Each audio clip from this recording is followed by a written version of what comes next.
সূরা আল ইনফিতার কোরআনের ৮২ নম্বর সূরা।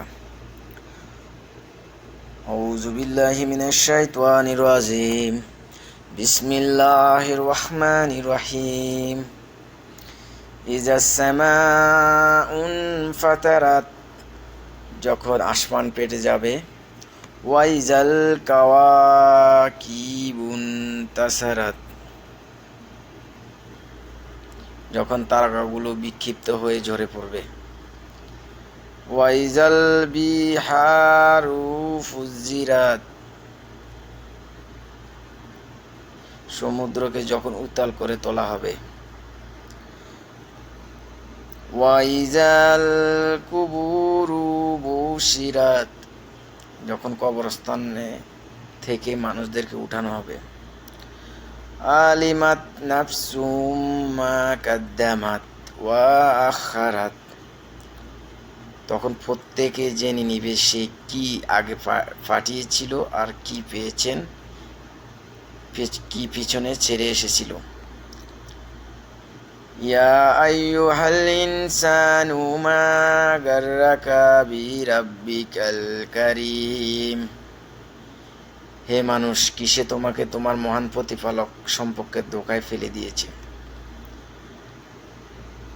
আল্লাযী খালাকা ফাসাওয়াকা ফাআদালাক, যিনি তোমাকে সৃষ্টি করেছেন অতঃপর তোমাকে সুঠাম করেছেন, অতঃপর তোমাকে করেছেন ভারসাম্যপূর্ণ। ফি আইয়ি সূরাতিম মা শাআ রাক্কাবাক, তিনি তোমাকে তার ইচ্ছেমতো আকৃতিতে গঠন করেছেন। কাল্লা বাল তুকাজ্জিবুনা বিদ্দীন, না, তোমাদের এই বিভ্রান্তি মোটেও সঠিক নয়। তোমরা তো আখিরাতের শাস্তি ও পুরস্কারকে অস্বীকার করে থাকো।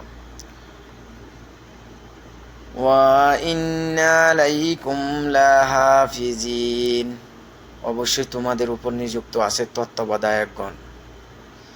কিরামান কাতিবিন, সম্মানিত লেখকগণ, যারা লিপিবদ্ধ করেছে তোমাদের কার্যকলাপ। ইয়ালামুনা মা তাফআলুন, তারা জানে তোমরা যা করো।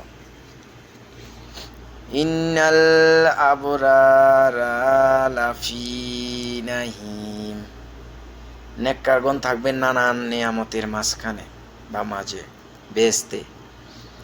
ওয়া ইন্নাল ফুজ্জারা লাফি জাহিম, আর পাপীরা থাকবে জাহান্নামে। ইয়াসলাউনাহা ইয়াউমাদ্দিন, কর্মফলের দিন তারা তাতে প্রবেশ করবে। ওয়ামা হুম আনহা বিগাইবিন, তারা সেখানে থেকে কখনো উধাও হয়ে যেতে পারবে না। ওয়ামা আদরাকা মা ইয়াউমুদ্দিন, তুমি কি জানো কর্মফলের দিনটি কি? সুম্মা মা আদরাকা মা ইয়াউমুদ্দিন, আবার বলি, তুমি কি জানো কর্মফলের দিনটি কি? ইয়াউমা লা তামলিকু নাফসুন লিনাফসিন শাইআন ওয়াল আমরু ইয়াউমাইযিন লিল্লাহি, সেদিন কোনো মানুষ অপরের জন্য কিছু করার সামর্থ্য রাখবে না। সেদিন সকল কৃতিত্ব থাকবে একমাত্র আল্লাহর ইখতিয়ারে।